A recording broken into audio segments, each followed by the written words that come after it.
Can you hear me? Can you hear me? After yesterday's show, I want to make sure that you can hear me. Hopefully you can see me too. We are live on the air. This is Market Movers. My name is Dan Koob.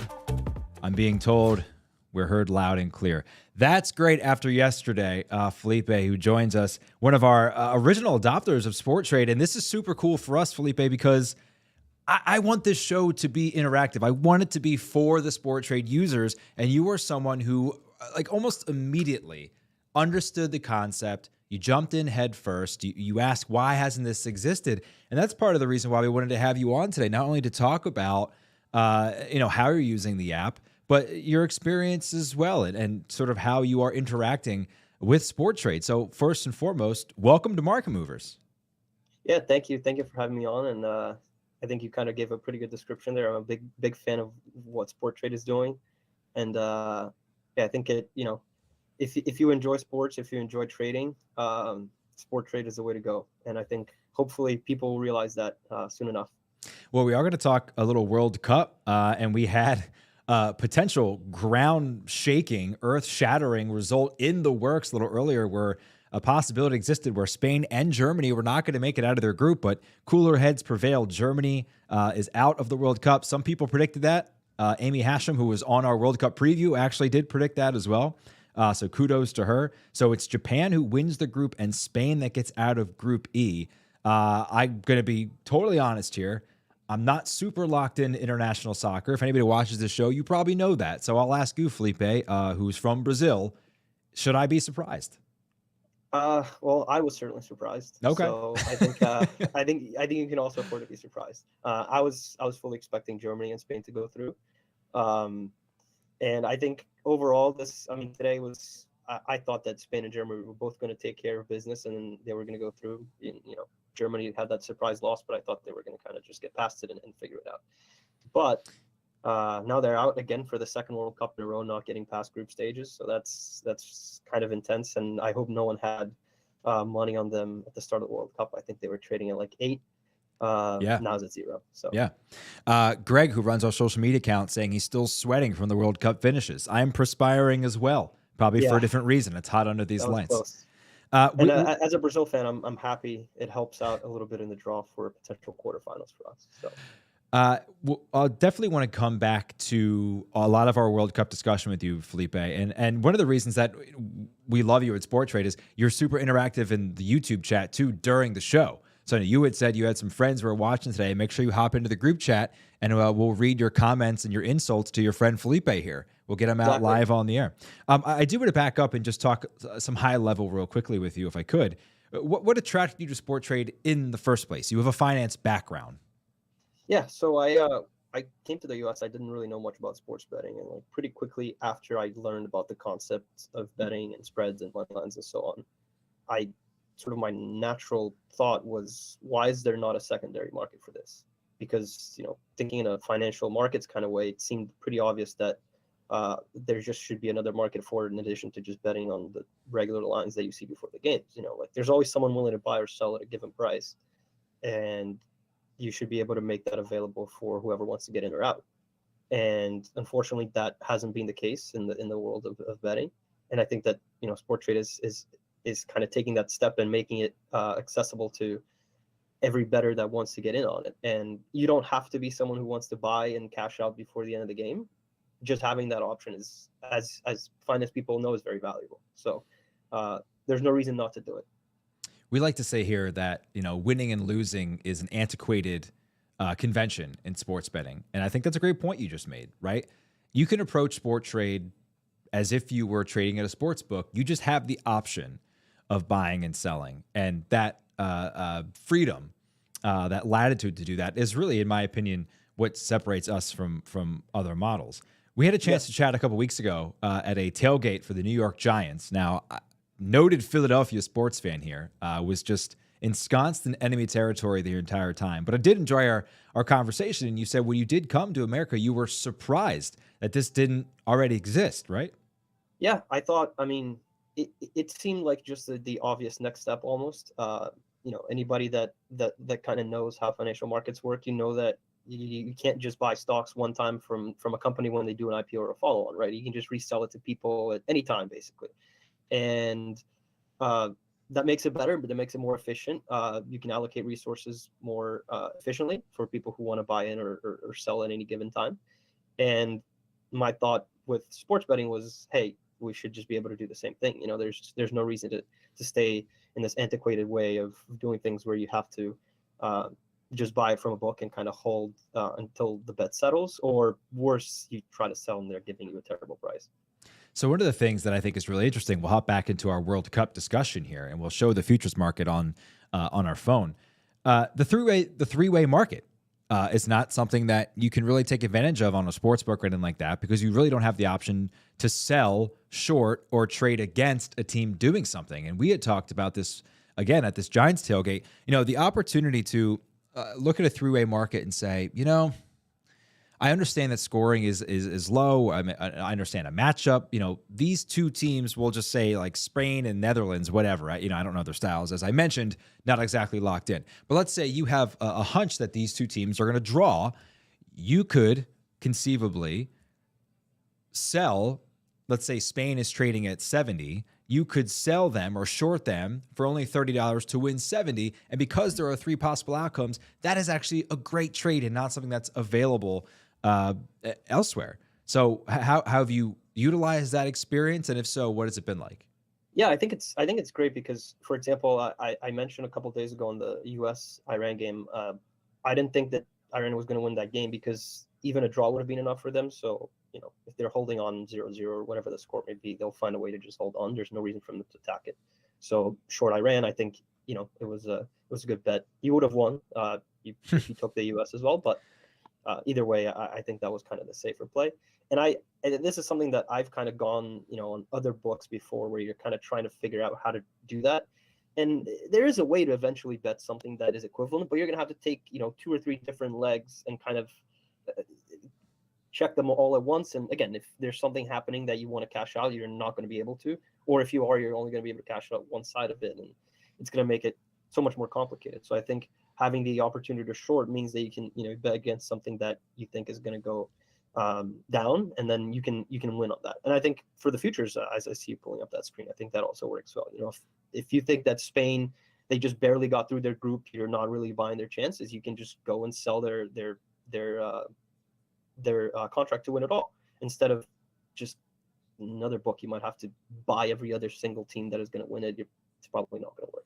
Yeah, Felipe Nunez joining us here on Market Movers, one of our Sporttrade traders. And like I said at the top, we really would love more traders on the show, because we really want to figure out what it is they're doing on the app, how they're approaching things, and their strategy, frankly. So one of the things you told me, Felipe, was that you love futures, right? So we've got the futures market up here. Obviously, now it's updated now that some of the groups have been resolved. You see Brazil there at 29. They're up, I think, like $7 in the last day and a half. So an opportunity to short, perhaps, if you don't like Brazil. Obviously, I have a hunch you do. France at 15, Argentina, who I actually have 2 contracts of, at 15.5, Spain at 14, England at 9. What do you think about England? They kind of cruised through the United States group, right? Well, we don't know all the matchups yet, but they looked pretty strong. Yeah, I think England's got a good shot. I think they should be able to win this weekend against Senegal, and then if if the favorites hold, they would play France in the quarterfinals, which is obviously a big matchup there. I mean, I you could argue that you can buy both of them and probably make money if they both get through this round of 16, and then one of them would make it to the semifinal. So I think that there's some good value there. Um, I don't know if they're going to win at all, but again, I think that's maybe where you can cash out at the right moment. Japan's price has not moved. $1.30. Despite their big win, you can still get Samurai Blue for just $1.30. In the States, just 90 cents. I think those two you can take a flyer on. Probably wouldn't place a large wager, but Okay. it's certainly worth a flyer. Once you're in the knockout, anything can happen. So what's your overall prediction? Are you just going with Brazil, or do you and if so, who do you think they'll play? So I'm sticking with Brazil, but personally, I don't think that's a good price. Like I probably wouldn't buy that. I think it's too high right now. Okay. They do have a path, and I think it would be Brazil against Argentina right now in the semifinals. So it would be certainly an interesting one. I don't think that at this price it's worth it. I think it's a little bit too high, even though they're I think the most talented team and they have the best shot. I think in terms of value there, from kind of seeing the numbers, I think England can be a good one. Um, and I think you can get good value on France.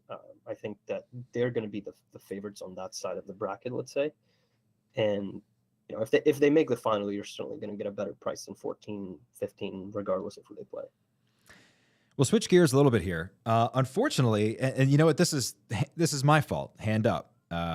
We don't talk nearly enough hockey on Market Movers. People love hockey. Obviously, it's some would consider it like the fourth most popular major sport in America, but the fan base is rabid. Obviously, being in the Philadelphia area, the Flyers have a great history, and we should be talking more hockey. So if you're watching the show and you're like, "Where's the hockey?"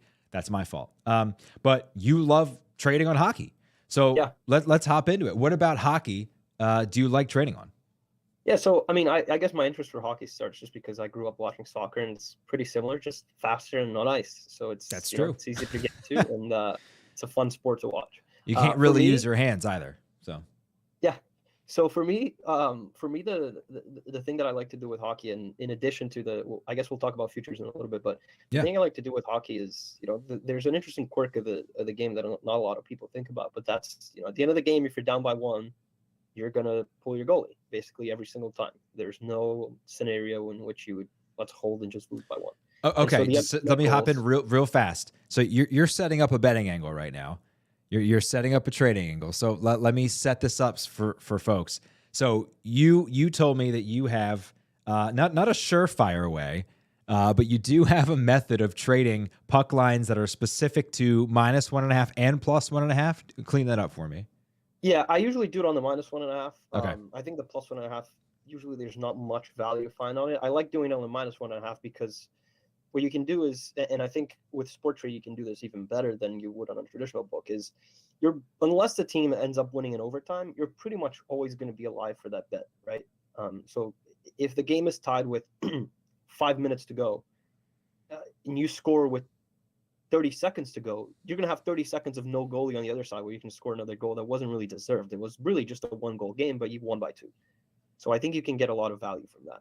And I think that if you trade that, you can even take a -1.5 for both teams at the start of a game. And if someone scores and goes up by 1, you know, let's call it in the first period, you can cash out of that for money because, you know, they're not going to be covering yet, but there's still a lot of game to go. So the price would go up. So one of the games you sent me earlier was Capitals and Kraken. So do you have a feeling about this one? You had sent this one to me specifically. Yeah. So growing up, I kind of follow the Capitals more than the other teams in the NHL, so I know them a little bit better. I like them a little bit more than the other teams. I know last year Ovechkin was on a tear on empty net goals. I think he broke the record for most empty net goals in one season. So if you think that he's got a better ability at scoring empty netters than everybody else, which I think is a fair assumption given that he scores better than everybody else in general. Almost Um, like in the history of the sport. Yeah. exactly. So I think the 1.5 is a good play there. And I would even consider taking 1.5 on both sides before the game started, and then just kind of, you know, keep an eye out to see what the flow of the game is, because if you add up, the Capitals a buy at 27.5, and then you buy the Kraken at I don't know what the current price is, but we can check. Let's see, 75. Well, we minus 1.5. Minus 1.5. Yeah, 32. Yeah. So you could buy the 27 and the 32 there, and if the game ends in a 1-goal difference, like if it goes to overtime or if it just ends in a 1-goal difference, then yes, you lose both. But there's an array of other scenarios where either team is winning by 2 and you're going to profit, right? So you're really just taking a game that is not going to finish on a 1-goal differential, which, as I said, I think is relatively more likely than in other sports because you have the dynamic of the empty net goal, which is something that can come into play with as little time on the clock as imaginable. Yeah, I'm not entirely sure of how many NHL games end in a 1-score differential. Let's see if we can get stats and info on that real quick, which is just me and Google. Yeah, I'm not gonna be able to pull it up real quick, I don't think. Yeah, I've tried to do an analysis on that in the past to see exactly where the edge is. I don't think it's too obvious, but in general, I guess another way you can put it is if there's a team that you like to win a game and you want to bet on them, you can sometimes get significantly better value by just taking the 1.5 instead of the money line or the puck line, even though you could argue that it's not that much more unlikely because you can be really winning a game by 1 goal, but you end up winning by 2 on the scorecard because of an empty netter. You also mentioned you have a foolproof way of making money on the Toronto Maple Leafs. I can't wait to hear about this. This is a Sports Trade exclusive. You can't do this anywhere else. All right. We love it. You go right now in the middle of the regular season and you take them to win the Stanley Cup. I don't even really care what odds it is. Just take it because you know they're going to make it and you know they're going to take a lead in the first round and you know they're going to lose it. So you should just wait until then. You can sell out of your Leafs position and then you're pretty much guaranteed to make money. Not investment advice, but I think that's a good bet. So we've got the futures market up here. The Maple Leafs are what? 1, 2, 3, 4, fifth highest. It's $7 per contract. You've got the Avalanche, buzzsaw, Bruins, buzzsaw. The Golden Knights, who are probably the most successful expansion franchise in the history of expansion franchisees. The Hurricanes, Maple Leafs, Lightning, Panthers, and New Jersey Devils. Shout out to the Garden State. Okay, so you're saying buy the Maple Leafs because they're going to make the playoffs regardless and lose. So buy them with the hopes of selling out? Buy them and sell out. Even if you want to sell out before the first round of the playoffs, do that. If you want to wait until they're up. I mean, what's the ROI you're expecting there? So the way I see it is I think they have enough talent that they're going to make the playoffs unless something completely insane happens and they totally implode. And I think that if they make the playoffs that they have in years past as one of the better teams, you should see them trading at a little bit better than 7. It might not be a lot. It might be 10, it might be 12. But it should be enough that you can get a little bit of a good return. And then, if you really think that they're just going to continue to lose in the first round of the playoffs forever, then you can sell. Or you can, sell half of it and let it ride a little bit. But I think some of these teams, I probably wouldn't touch the Avalanche and the Bruins just because I don't, like, for example, those two, I don't really think that they're going to gain much value from now until April. Yeah. So, I mean, at that point, just wait until then to bet it. But I think for some of these other teams, I think the Lightning kind of have a similar thing too. There's just too much talent for them to miss out, and I think by then it'll have appreciated in value. So if by then you don't like their chances, you can sell out, and I think it'll be a profit. Now that's a hot lead. A favorite here, hot lead. It's time for you to take a look at a lead that I have, and I want you to grade it. So we're grading the trade here. Here's my thoughts on a game this evening. Let me pull up the market between my Philadelphia Flyers and the world's Tampa Bay Lightning, the darlings of the NHL. So here's what I'm thinking. Now, I should tell you I've got orange and black Spanx on today, but Flyers just 33.5 per contract to win the game. They've beaten Tampa Bay on the road once this year. Tampa Bay, now the scene shifts to South Philadelphia. That game, no rest advantage. In fact, there was no back-to-back. The Lightning had 3 days off before that game, so it was straight-up win for the Flyers. But they're in good form right now. Tampa Bay's won 6 of the last 8. Their only 2 losses to the Bruins. Again, as we mentioned, absolute buzzsaw, so that sort of scares you. But they're just a 500 team on the road. Flyers have some injuries, but even if you wanted to take them plus 1.5, it's only 57.50. Okay? So this to me, we'll get our location check out of the way. This to me signifies a little bit of value on the Flyers. Now time for the bad stats. The Flyers are last in the NHL in goals scored. Not ideal. But the Lightning have a +6 goal differential, and that's it. So maybe a little fool's gold there. So if you're not bold enough to say, hey, I think they're going to win outright at 33.5, maybe 57.5 to cover 1.5 goals is your play. I'm riding this tonight. I'm on the fly, guys. Let's go Flyers. Tell me how dense I am. I gotta say, I like that. I mean, hey, all right. I don't think it's a guaranteed winner, but okay. Well, nothing I'm is. scared. I'm scared. I'm sorry. I'm scared you're gonna lose on the empty netter there, as I was just saying. Okay. Well, you know what? Why? Who cares about empty nets when they're going to win outright? 50-year contract, right? Yeah. We love torts here. My friends and I, we love torts. Finally, somebody pulling the Flyers out of the 1970s. Also, if you have them at 1.5 and they hold on, like let's say the first couple periods, then there's value. So Flyers +1.5 at 57.50. Flyers -1.5. Let's get nuts. $16 per contract, and that's it.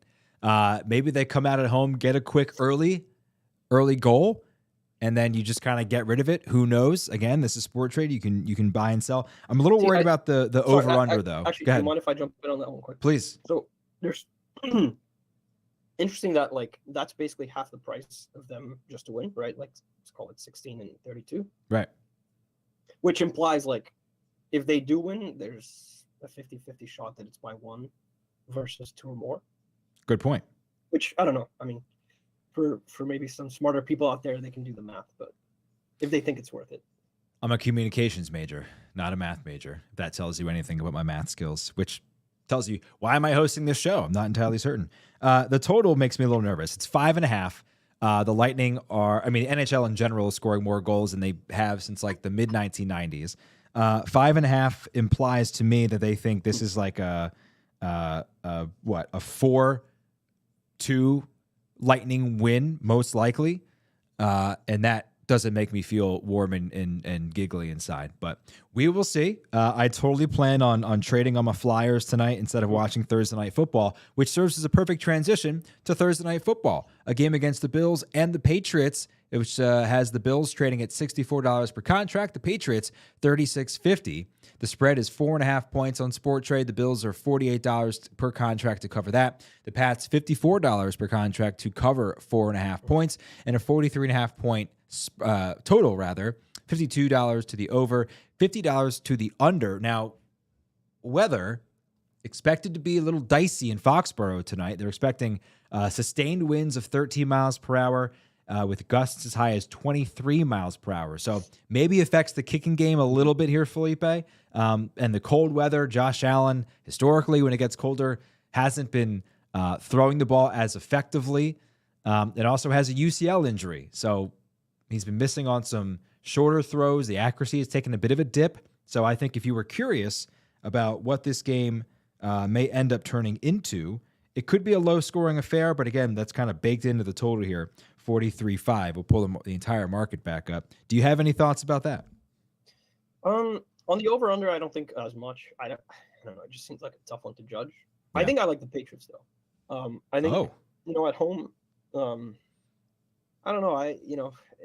Belichick always finds his way. And I think that this is an important game for them. They're still obviously very much in the hunt.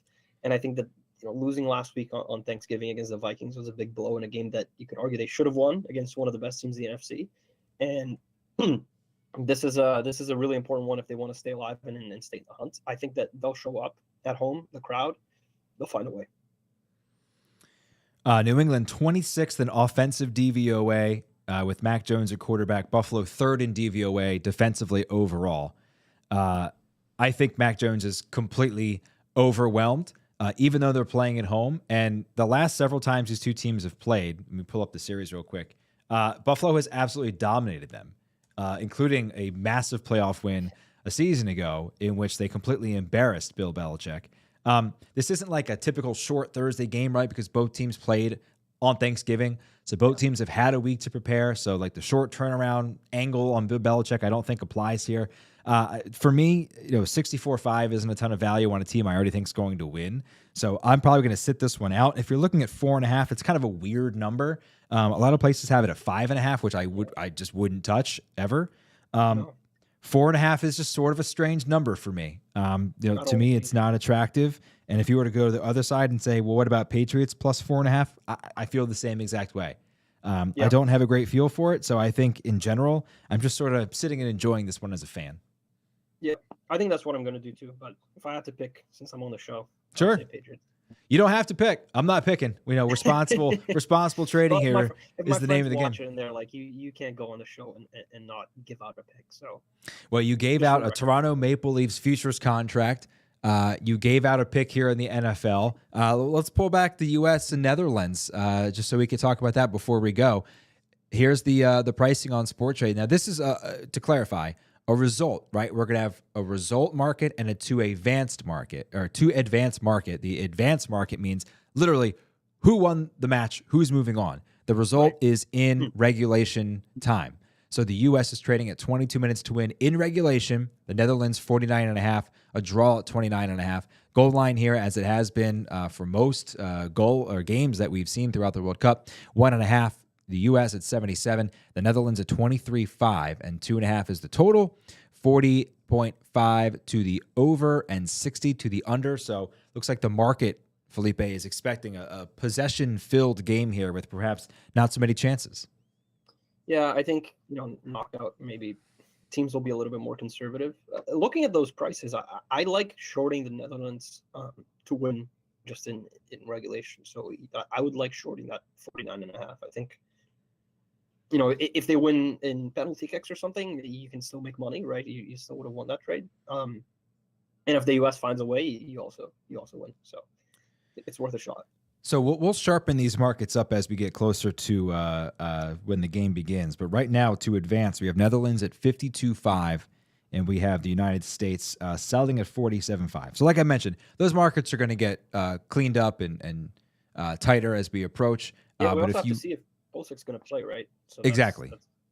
Yep. So there's some question marks to be answered for before we head towards Saturday. Felipe, this has been great. Do you have any last comments or concerns or complaints about the app? Because if you do, I'll just stop the show.